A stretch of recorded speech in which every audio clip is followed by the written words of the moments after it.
the health of Timberwolves star Anthony Edwards, who is expected to miss multiple weeks after hyperextending his left knee on this play. Yeah, he just came down incredibly hard. He also suffered a bone bruise. He was injured in Saturday night's win over the Nuggets. He did, though, avoid any ligament damage, but that was just a nasty landing there from Anthony Edwards. So with more, we're joined by our Shams Charania. Shams, we're hearing that this is going to be week to week for Anthony Edwards. What is the timeline, the expectation here?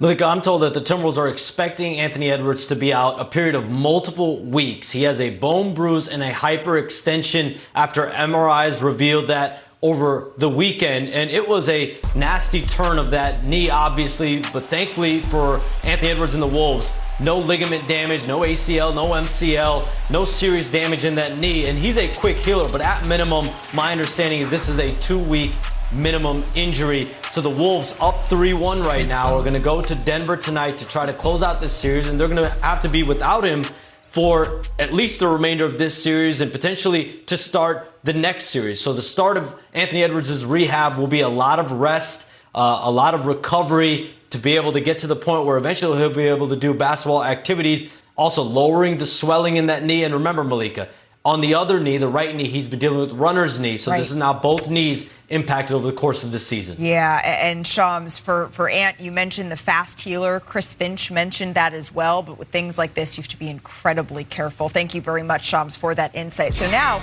this is a cluster, really, of injuries because in the same game, they lost their entire starting backcourt for the rest of the series. Yes, Anthony Edwards, but also Dante DiVincenzo. So Minnesota's the third team since stats were tracked to have both of their starting backcourt players from the same game begin to miss time here. Bringing it inside our Los Angeles studios alongside Brian Windhorst, Shanae Agumake, Amon Shumpert. You two are every time looking away at the replays of that Anthony Edwards injury here. I don't know how Minnesota fans here are supposed to feel, Brian. Yes, it's a very awkward position. I'm going to call Shump into remembering this. The only thing I can think of is the finals in 2015. Where the Cavs played brilliantly in Game 1, but lose Kyrie Irving, already lost Kevin Love, and you think, oh my gosh, we're in great shape, but then your guys are injured. You know, obviously, if you're a Wolves fan, you're thrilled with this prospect of being ahead 3-1. You've seen some of your guys have some of their best ever games, but you've lost your starting backcourt. And let's be honest, bone bruises are extraordinarily inconsistent in their healing. Maybe he comes back in 2 weeks. Maybe he's out for the playoffs. This is a very unique situation. And if you're the Nuggets, even though you've played, frankly, horribly, and we've just seen Nikola Jokic have, in my opinion, and many, the 3 worst consecutive playoff games of his career, they probably should be on the ropes, but they are given life because of unfortunate injury elsewhere, and they need to recover immediately. And so it's a very unusual situation to see a 3-1 situation in the playoffs. The good thing for them. Rudy Gobert, and now me and my brother just figured it out. I think I like Rudy Gobert now. Good. You know what? Thank you. Rudy Gobert, you got my vote. He earned it. He put in the work. The way you're playing defense on Nikola Jokic, we're going to keep saying he had 3 bad games or 3 games that don't look like the Joker.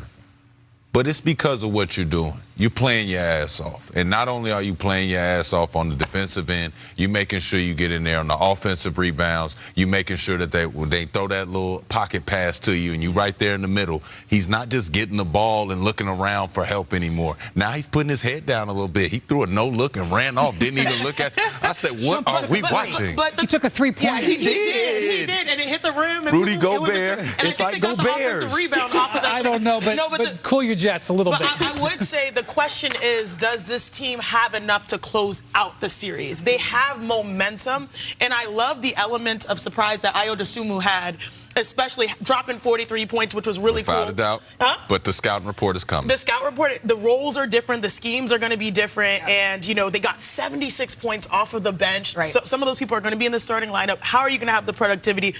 I understand now why Minnesota, their fans get their players tattooed on them.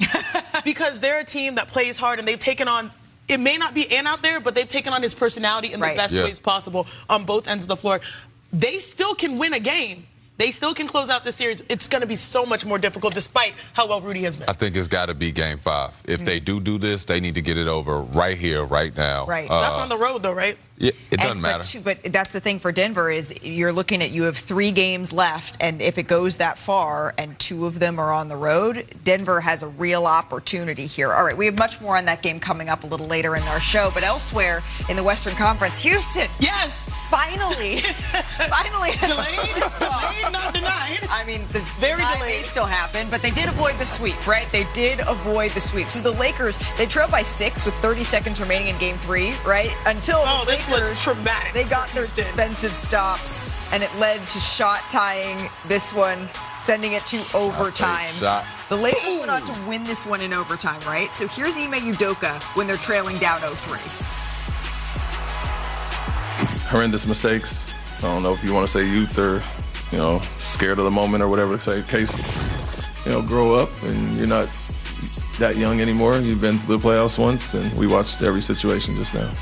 Let's keep it real. Let's keep it honest in the age. He wasn't lying. They looked scared and afraid of the moment, but good thing that there was another opportunity. Well, they certainly answered the call here. Later in the second, Houston leading 46-40. Amen Thompson drills a little midi. Rockets up 48-40. Need more of those. Need many more of those. Early in the third, Rockets up. Ooh, talk about passes. Reed Shepherd, you predicted he would have a big game. Yeah, I'm a little weak. I'm about a week late. Yeah, a little late, but delayed, not denied, right? Correct. Shanae? That pass right there denied, and then they're running the break. This is the best version of offense for Houston, getting stops and converting with a shorter court. Şengün would go on to hit the free throw and the flex. The Rockets up 76-55 afterward. Next Rockets possession here. So watch DeAndre Ayton. Gets fouled hard on Şengün. Ayton's forearm making some contact with the side of Şengün's head. Flagrant 2 contact, actually, and he would be ejected. Although a lot of folks said that's all. They didn't think that it should be the case. The call? Did you see that catch, though? Flagrant 2, I don't even care if it's by definition. Well, That's Kevin crazy. Durant is enjoying this win. Houston let us have this win, man. 115-96. Let's take a listen to LeBron James. Obviously, we know coming into the series, we have to protect the ball versus them, not have too many pick sixes, which we did all night. And I mean, it started with me, obviously. The defense wasn't our problem tonight. It was our offense. The defense wasn't our problem. We talking about 23 times for 30 points. Another turnover right there. So, yep. 24. Yeah, 24. 24 turnovers. And by the way, in 3 of the games in the series, they've had at least 20. So it's been an issue for them. The Rockets were just able to capitalize, in part because they're the aggressor. And look, it really started with that defensive pressure. Houston had 17 steals in this game. And look where they started that pressure, right? 47 feet away from the basket. That's their second highest for any game this season, according to Genius IQ. Also, all 5 starters, they scored 15-plus first. It's the first time that's happened since 1997 for anyone who's keeping score there. Wow. But when you're looking at adjustments for Houston, what did they do here, Janae, that allowed this outcome? They finally played with some pride because you don't want to get swept, especially knowing that Kevin Durant was not available. You heard me? That's defense. Defense, they finally found their defense. That's what they've needed. And I do believe that when you think about them scoring in transition, they were 11 for 13 in transition. They forced, as you mentioned, 24 turnovers. When they play with a shorter court, that's their best version of offense, meaning when they get steals, when they get stops. Amen Thompson said after the game, they dove on the floor for loose balls. That's their edge, and that's what helps galvanize everything else moving forward. I also think that an important thing to note is that Kevin Durant not being on the floor, they understood that they had to play team basketball on both ends. Kevin Durant has been kind of like a free safety for them defensively. He can clean some things up. But offensively, this is a team that now didn't hesitate. They were sort of getting caught and lost in the sauce with KD getting doubled and not knowing what to do. With him out of the equation, it felt like they understood they had to rely on each other and full team basketball. Well, they've been pressing higher all series, but what helps when you're pressing is if you're making shots. It becomes much more difficult if you're not making the shots that they were last night. But I think that's the growing confidence that she's touching on, where you're saying because he's not there, now there's not as much pressure to be efficient. There's not as much squeezing the trigger. It's everybody swinging it around. Everything's free flow. You kind of know how your teammates play. You want to dish it off to your homie now. The direct barometer of that for me was looking at Reed Shepherd and saying, man, the first couple of games, everybody was thinking you scared. It looked clear out there, like you don't want the ball. They're leaving you right now. The only available thing for Reed Sheppard to do in a lot of these games has been put your head down, go all the way to the basket and finish, or shoot that three and make it. But anytime he shot it, it was short. It looked like indecisiveness. Any turnover came, indecisiveness. And as soon as he saw the aggression coming out of him, I'm like, okay, now the Lakers have a little problem because 4 threes. You know what I'm saying? Sheppard, Once you got everybody rolling with some confidence, now you got a problem because before you had them on the ropes feeling like there's no hope without Kevin. But you're both talking about the time without Kevin Durant, right? Yeah. Is that time going to, we're looking at game 5. Yeah, Will that looking continue? forward in this series, Kevin Durant is dealing with a bone bruise. It's not just a sprained ankle. A sprained ankle is ligament injury. A bone bruise, obviously, is a bone injury. It's inconsistent. The swelling has gotten out. He's been going treatment, like 10 hours a day. He got the swelling out, but the bone bruise is unpredictable. So it is 2 days between now. They get Monday and Tuesday off. He's not been ruled out for the series, but obviously this bone bruise. The other thing I'll say is Austin Reeves has been questionable the last 2 games. Do you think that's gamesmanship, or do you think that's... Well, I do think the Lakers didn't put their all 100% into yesterday. I think they will put their all to try to get it on Wednesday to not have to go back to Houston. Game 5, it's Wednesday on ESPN. Coming up here on NBA Today, though, Victor Wembanyama. You hear the music? That's because Wemby was out of this world in his first career road playoff game. So let's all head to the Pacific Northwest, grab our flannels, our iced coffees, and get on up there. So the first half, it was really all about the Portland Trailblazers. The rim here, is. Brian. I'm still just, this music is driving me wild. Driving you wild. Denny Avdia kicks it to Donovan Clingan. Get yourself a big man that can shoot the three. So San Antonio, they trailed by 17 at half. That's their largest halftime deficit since 2017. But here's the thing. When Victor and company are on the other side, you cannot settle. And maybe part of this is what we saw from Victor Wembanyama in the opening 24 minutes. He settled a lot for those perimeter jumpers. He was 4 of 12 from the field with an average field goal attempt distance of 15 feet. And Portland was keeping Wemby out of the paint. That was a big part of the first half. But then what had happened was he started to attack. They were double teaming him there. They did everything right, and then he got the ball. Closing seconds of the third, Dylan Harper drives, misses, but who's there? Victor Wembanyama for the putback. Real talk, they've been really challenged in these last 2 games, and they've answered the call on the road. They get credit call for that. with an exclamation mark then. So, okay, look at the average shot distance there. They're connecting from 2 feet away from the basket. So under 8 to play, the Spurs up 7 now. De'Aaron Fox. Call on your vet to hold you down. Hits a big wing 3 there. He put 3 holes in his back of your bowling ball. 2 minutes left. The Spurs up 12. Little kerfuffle here. We've been seeing a couple kerfuffles, sis. Avdia takes exception. I like it because I get to say kerfuffle. Little kerfuff? I think I saw what he said. The lip readers are going to let us know. I caught up with Victor after the game. That's special, obviously. I had lots of emotions in me before the game. Obviously, excitement, frustration. So I let it all out tonight. You mentioned the frustration. The game, it was delayed because you suffered a concussion. Can you just walk us through what the last 5 days have been like for you getting cleared from those protocols? The Spurs have done an amazing job.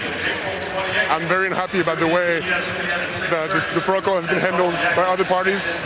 But, my staff has been amazing. I've been really healthy, starting on day 1 after the injury. So, injury was weird, though. It was funny. That was interesting. He said he's been really unhappy with other parties, but a conversation for another time because the Spurs, they've shown that no matter how far down they get, a comeback, it's possible. Because San Antonio, they're the first team in NBA history to trail by 15 or more at half and then go on to win that game by 15 or more points. So, Chene, what game changer led the way in your eyes? Oh, we did it earlier. Defense of Victor Wembanyama. Anytime Victor Wembanyama steps on the floor, it's Victor's world, it's Wemby's world, and we're just living in it. On 22 defensive possessions, half of them ended either in a block or a steal or a rebound by Victor Wembanyama. Let's break them down because he is the ultimate NBA Defensive Player of the Year and also cheat code. He could be off of his players, and all he does is ball hawk the ball. He's the excellent help side defender. He can rotate. We know he's mobile. He'll be at the free throw line, but in a blink of an eye, he'll deter. That's an all hell nah. I'm not going to shoot that there. That's a block. When you shoot, it's completely altered. Again, in help side defense, he can guard multiple players at once. And the one thing I'm impressed of is his tagging on both sides of the lanes. Here, he actually goes with the shooter and the ball handler in the paint and then is able to recover to his own defender to get a block again. Wemby returned from concussion, and it was wild because in his first playoff road debut, he made history. 25-5, the first ever player with these types of numbers in a road playoff game. Wemby's world, y'all, and we are straight up just living in it. But he also didn't do it by himself today, and he was talking about this afterwards, how he is maybe the head of the snake, but when you have teammates like Stephon Castle, like De'Aaron Fox, that are able to help carry the scoring load in particular, and the defense that Stephon Castle displayed was really remarkable, Brian. Yeah, I thought it was a near miss yesterday. Castle got his hand hit, and he pulled his hand out, and I thought he might have had an injury. He went to the back and got x-rays. That was very lucky that they avoided something there. He came back in, played with a vengeance down the stretch. Really, this Spurs team is two different monsters. One, it's Wembanyama. Two, it's the three-headed monster of their perimeter guards and what they can do defensively and turn it into offense. The basis for their championship run is those two working together. Yeah, working together is the perfect word for it. It's just when it's on you, I think that people don't notice the pressure that they deal with against them. And then when Wemby comes back, the way it goes up a notch. Like, we see it all the time where they're fighting over screens, they're trying to get in your handle, and that's all well and good. But the amount of steals that they'll try for once they see him back there is ridiculous. Right. It's like the gambling starts. They in the slot machines. They at the blackjack table. They gambling they want to get out in the pass, and they want to dunk now. They want to throw oops. Everybody swaggy out. It's swaggy peas well. Yeah, everybody want to get in on it. But the moment he's back there, it creates an aggressive mindset, and that's what I think is so fascinating when they have to look at OKC, when they finally do have to look at OKC, is that OKC usually does that to people, especially with their second unit. But you're ready to already go there. You're ready to already say. I got to see it. You're already ready to go to the Oklahoma City series. I low-key need to figure out my ticket situation. But what's interesting is that the biggest question for the Spurs, especially given the not so sure status of Victor Wembanyama, we're happy that he played, was would this team have enough experience to get through these moments, these last two games? And I want to credit De'Aaron Fox. De'Aaron Fox showed up big and led in those moments. Talking about the second half when Wemby was in and out, he just captained this squad, a squad that is young with Castle and Vassell.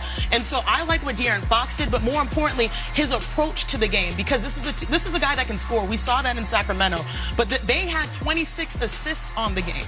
So it's a different type of basketball that they're playing, where they can mold to Victor's out, I can lead as a backcourt. Victor's in, we can get him to the paint. They're adjusting in real time, and that's what the playoffs demand. And I might be right there with you. I might have to call, Disney Travel and say, hey. I'm not going to remind you guys that we have the East, and so you're going to have to work on the Eastern Conference Series. But yeah, absolutely. Y'all work on your travel. No. It don't matter why we're there. All right. We do have a couple of critical Game 5 Eastern Conference playoff edition. We're going to start with the New York Knicks. They had their backs against the wall on Saturday. Understatement. Guess who answered the call? Karl Anthony Towns. He finished with 20, 10, and 10. That was his first career playoff triple-double, and the Knicks beat the Hawks 114-98. So that series all evened up, 2 games apiece. Shump, what did New York show you? Man, they just showed me that finally, they can restore a little order in this series. I picked the Knicks in 6. They starting to look like it, even though Cat was going off, and I need that out of Cat again. OG, you've been playing great, and I ain't going to leave you out of this. Well, let's head to Philadelphia, where this game could have been an email. The Celtics three-point shooting. It spoiled Joel Embiid's return. God. Jason Tatum, Peyton Pritchard, by the way, led the way. Boston shot 24 of 53 on three-pointers. Their most made threes in franchise history in a game. One short of the NBA postseason record. So, Brian, what impressed you the most? Well, they replied all 24 times, 24 threes in this game. Wow. You're not beating the Boston Celtics. They hit 24 threes. And Derek White still has really not gotten his offensive going. Tatum with 11 assists in this game, 11 assists. Boston is looking like the team to beat in the Eastern Conference. That should be scary for the rest of the league. Here we go. Let's go to Toronto. Here we go. Scotty Barnes, RJ Barrett. They've been showing up as the Raptors tied up this series. It was a party in the 6. All right, 10.5 to play. The Cavs down 1. Like what? Sorry. Careless pass there, Janae. How are you going to do an entry pass from half court to the wing off the bounce? That's like a no-no that you learn in junior high. But I love Harden, but still, we got to keep it real. James Harden for 3. This one's good. So the Cavaliers take the lead off of that one. So now Toronto's down by 5. The Raptors on the offensive board. Off the Barrett miss here. Brandon Ingram steps in, nails the three. He struggled from the field in this series, but he needed that one, to your point here. All right, under a minute left. The Cleveland Cavaliers up 1. Keep an eye on Jamal Shed. Donnie. Right? Come on, Donnie. Mitchell's attempting to bring the ball up. Headsy play. So smart. 8 count. Knocks the ball free and forces an 8-second violation there. Fired up after the play. And then Scotty Barnes drives. Okay, can't quite get that one to go, but he's fouled. Barnes would make both free throws, gives Toronto the lead. Mitchell pump fakes. It kind of looks like he's going for the foul. Great defense by Colin Murray-Boyle. Absolutely. In game. Colin Murray-Boyle's had a couple of moments. He's having a great series. He's had a couple of moments this series. So the Raptors, they made history with, we're going to call it their unique offensive approach in Game 4. Because Toronto made just 32% of their shots. That's the lowest by any Look at this team. graph. Off for the watch. Yeah, that's the lowest by any team to win a playoff game since tracking percentages began in the 50s. But beyond all that, it's an 8-point Cavs lead with 4 minutes to go. Without a doubt. I don't care how many shots everybody made or how many turnovers or whatever. Yeah. It's 4 minutes to go. The Cavs are in control, and they botched the game. I know Toronto came back and made some with plays. A veteran backcourt. Not acceptable. And so now what you've got is, now you've brought in the unknown. The unknown is, you know that James Harden and Donovan Mitchell can deliver great games. Mm-hmm. But we also know that they can drop bombs in playoff series. It's just happened. James Harden is in his 17th playoff run. 17 times he's made the playoffs. Guys, he has some beautiful playoff games. He has some duds. Donovan Mitchell has 11 playoff games in his career where he has scored 38 or more points. And he's had 14 now where he shot 33% or less. And so what the Cavs have done here by going up to Toronto and having a very substandard performance by these two players, Harden had 15 turnovers in games 3 and 4. And by the way, I haven't even talked about Evan Mobley. Evan Mobley got totally outplayed by Scotty Barnes in this series. Evan Mobley, I mean, their front court got out. They scored 11 points. Well, they don't. That's a direct reflection of James Harden. Completely agree. Okay. They cannot. The reason that their production value has gone up so much is because adding James Harden. It has settled them down. It has made them understand this is where I need to be. Even if I don't know that's where I need to be. Wow, here goes the ball. Let me get a dunk. Having that every game and then having that stripped from you because not only are you not getting an assist on this play or an attempt on this play, you're getting a damn turnover. Exactly. On the sideline, nobody back for defense but James Harden. Like, you in trouble. So I don't want to say that they got completely outplayed as much as the production has to trickle down from James Harden, Donovan Mitchell. Now they can eat. I would argue that they were not necessarily outplayed, but they were out-physicaled because the Raptors are physical and they play hard. Yeah, but you're right. There's a chain reaction between James Harden having 7 turnovers and those two guys combining for 11 points. Right. Because a lot of their opportunities are either in the short roll or just finishing, especially for Jared Allen at the rim. Hello. And so overall, the Cleveland Cavaliers, you play with fire. We've seen it. You can get burned. Mm-hmm. We don't know what we do know what James Harden does later in the playoffs. Like, sometimes he fizzles out. And the whole point of coming to Cleveland was so that he did not have to be the guy taking on all that pressure. Right. But we're still seeing that he is the hub for the others. Absolutely. And so there has to be accountability for his play to create for the other two. Let's just hold a quick candle here for the Toronto Raptors, though, because it was... Thank you. It was not just the Cavaliers being outplayed. It's what Toronto did to them, Shanae. Yeah, completely. I mean, what I like about Toronto is, one, you see how the impact of playing at home and being more comfortable helps your shooting. They just looked like they bought themselves time, especially defensively, so that they got better looks, so they felt more comfortable knocking down shots. Also, Darko Rajakovic, in his first ever playoff series coaching, the maneuvers that he made, bringing Scotty Barnes out to play defense on the perimeter and leaving Evan Mobley in the back. Yep. That has been a great move so far for him. And now all of a sudden we have a series, and it is not a short one. And elsewhere in the East, the 8th-seeded Magic, they have a 2-1 lead over the Pistons after ending Game 3 on a 9-0 run. You talk about physicality, Shanae. Yeah. I'm surprised to see the Magic they're beating the Pistons at their own game. And you guys know, I'm a post player. I'm very post-centric. It's all about the rim and Jalen Duren and his lack of production. To me, that's been probably one of the most fascinating parts of this. The fact that they have an all-star that they have not been able to unlock. to the Magic, because I said the Orlando Magic and to Wendell Carter. Oh, yes, absolutely, Wendell Carter right there. Because they took a page out of the Pistons playbook. They played physical, they played aggressive, and it's kind of wild because now all the pieces are coming together. Desmond Bane shooting the ball well. Like Paolo Banchero and Franz Wagner, this is what they imagined, having guys that are both 6'8", 6'9", multiple skills. It seems like the pieces are coming together, whereas the Pistons have been a one-trick pony, relying so much on Cade to get those other looks. Duren has to take it personal, and it's hard. When you're in your first playoff series, you know what it's like. It feels like, it's a whole different level of basketball. So typically there's an adjustment, but I would say that he's not shooting the ball enough to even have a big enough impact on the game. And I think that some of that, just attack the glass. More rebounds. The more and more rebounds you get, the more and more you feel like you're a part of the game. I think that right now, it's been hard for him to get those rebounds, but I'm also looking at why, when these rebounds are going up, there's a lot of 50-50 balls that are going out. And you're watching Jalen Duren, who during the season you never saw it, but now we're seeing his legs are locked completely. They're not bent down. He's not rushing around. You're not pushing people in the back and bullying them under the rim. I mean, they're slowing down Cade Cunningham as well. Without a doubt. Does that then feed into what we're seeing with the rest of the team? It does, but for Jalen Duren, it cannot. That's what she means by having an all-star forward or all-star center. You want to be big time? That cannot happen. You have to have it in the playoffs, especially if it's going to be in the rebounding category. Right. You need to be able to push people under that rim and get done what you want to get done. Control your destiny as a post player. We've seen Karl-Anthony Towns, at least we've seen an adjustment where he got way more touches. Like, those are the types of adjustments that the Detroit Pistons make for their all-star. Absolutely. All right, well, the Eastern Conference all of a sudden has gotten very interesting, and the series are going to be extended. So that means we got to see another Shai masterclass in Game 3 against the Suns. He scored a playoff career high in this one, though. 42 points. He shot 15 of 18 from the field. He became the 5th player with at least 40 points on 80% field goal percentage in playoff history. So, for those keeping track, in total, that means SGA has scored or assisted on 62 of the Thunder's 121 points in their Game 3 win. So, what does he say? My whole life is consistent. And so is his scoring. SGA has played 105 minutes against the Suns.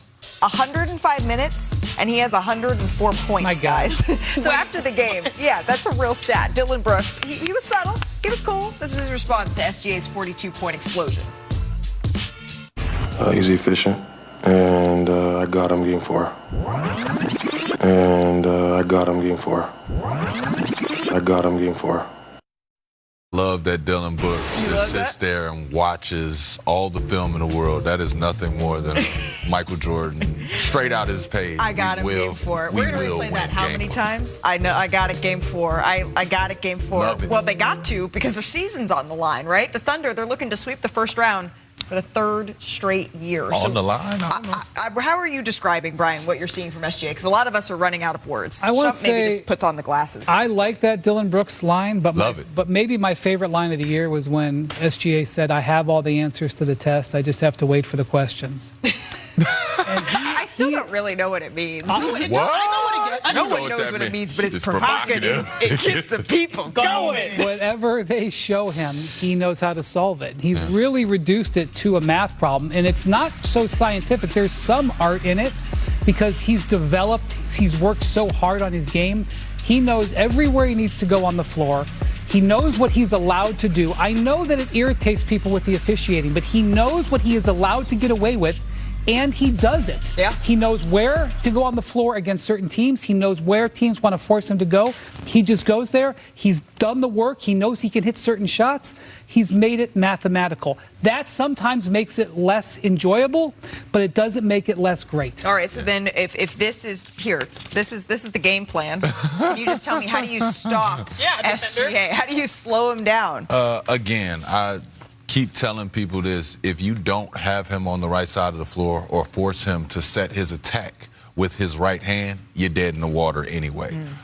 When he does do that, if you let him get a step, what people have to do is they have to realize when guarding SGA, you can't open your hips up and guide him to where he just said he wanted to go. you have to literally cut it off. So if your foot was back this way, time to bring it up and be even Steven and start using your dig hand to keep him from the discouraging for that crossover, because that crossover is coming. Force him to have to spin. If he has to spin, then you have time. See, these are the questions. These are the questions. What I'm saying is that he has the answer. Right. He does. Shump is giving the question. Hey, but true though, that's the thing about him that makes him good. That's why people keep asking me who is the MVP, and I keep saying it's him, because these are all the things that you have to do. But this is just me in a suit being able to say, hey, I watch hours and hours and hours of tape. That's all I ever do. So it's like when I watch it, it's like he can have the answer to the test all he wants. That's the only thing they don't make him do. People open their hips right up and say, go ahead. And you start playing like that, you're playing out of the stance. He's just going to shove you off. But that's my point. That's going to shove you off. That's what I'm saying. If he's going right, then that's when we get Heisman What he's saying is you have not chicken wing. But I told you, Popeyes, KFC, Heisman, Reggie Bush. Look, you see what I'm saying? But look, the issue, though, is when you are trying to dictate, he understands how you have done something now. Now he can manipulate your aggression towards manipulate it after you punch me in the mouth. You might got to sit out a game. But he won't. He won't. We never know. He's too smooth, cool, calm, collected. Hey. The fact of the matter is, who has stopped him this year? Nobody has stopped him. He was 15 for 18 from the floor. He missed only 3 shots. He got double teamed. He still, I believe, shot near perfect from the double team. He knocked down a 3. Come on. You're going to say, take me right? Look at his percentages and look at the makes from both right and left. Again, he has all the answers for the test. He's just waiting to read the defense, read what you're given. This is someone that is putting on a masterclass offensively. It may not be sexy. It may not be dunks. It may not be step-back threes. But this man cannot be guarded currently in the NBA. Give me some. You can't. Chicken wing? You just got to do, you got to just apply. This is the answer. You got to apply prayer defense and just pray he misses. Well, he's already the clutch player of the year, and he may also be the MVP. We're waiting to hear those results here that are coming up in a couple of weeks. But today, we will know who the rookie of the year is. And this has been a highly contested race. The finalists are VJ Edgecombe, Cooper Flagg, and, of course, Con Knipple. And, again, this has been one of the biggest talking points in terms of who is an award winner of any of the awards that we've seen. So Cooper and Con, they've kind of flipped back and forth. Let's litigate here, Chiney, Shump, Brian, on going point by point where each of these guys have the edge. So, Chiney, let's break it down. Yeah, between overall production, impact on winning, Shump and I have made picks. So, Shump, who do you say had better year when it comes to overall production? Overall, I think Coop got it. Two-door Coop. So I agree with you there, all right? So Coop might have the edge. We're going to see the award later. But impact on winning, who do you have as the greater impact? The con man, so involved, shooting the ball well from 3 and helping his team over and over. I agree with you here. So it's interesting. It depends on what you value, overall production or the impact on winning. Who is your choice, Shump? Now, do you agree with me here? I'm still going with two-door Coop. Okay, so you are going with Coop. Oh, you hate me. You know what my take is? My take is that this is going to be the 4th time in NBA history that we have co-rookies of the year. I need them both to share it. Wow. It's too hard to slice and dice. Who's got the better chicken wing and the better... Cooper Flagg. You voted for Cooper Flagg? Performances. I've got Cade Cunningham with 10-plus assists because the bigs need to eat, especially Jalen Duren. You see that connection right there? Expect more of that. Big dog got to eat. Cunningham. Also, they're facing the top dog in the Western Conference and NBA. Jalen Green has to step up to take pressure off of guys like his teammate Devin Booker. We've seen good games between those two guys. And then last but not least, give me Julius Randle. No Ant, no Dante DiVincenzo. The guy's a playmaker and also the finisher you see right there. So him having 20-plus points is what I'm betting on. Okay, quick parlay all 3 of these, and you will get a plus 383 payout if you parlay all 3 of those props. $10 bet returns $48.30 on DraftKings Sportsbook. All customers can get a profit boost every day of the NBA playoffs. Download the app, use the promo code SCREEN when you sign up. So Chiney was looking at tonight's games, and tonight Denver is attempting to extend their season. Now remember, teams up 3-1 in a best-of-7 series, they do go on to win 96% of the time. But the last time a team overcame a 3-1 deficit, who was it? It was the Denver Nuggets, and they did it twice back in the 2020 bubble. As we say hello to our Anthony Slater, who is covering this series for us. All right, Slater, let's run through a couple of injury updates here. We know no Dante DiVincenzo. We know no Anthony Edwards here for the Minnesota Timberwolves. So what is this team's mindset coming into the game?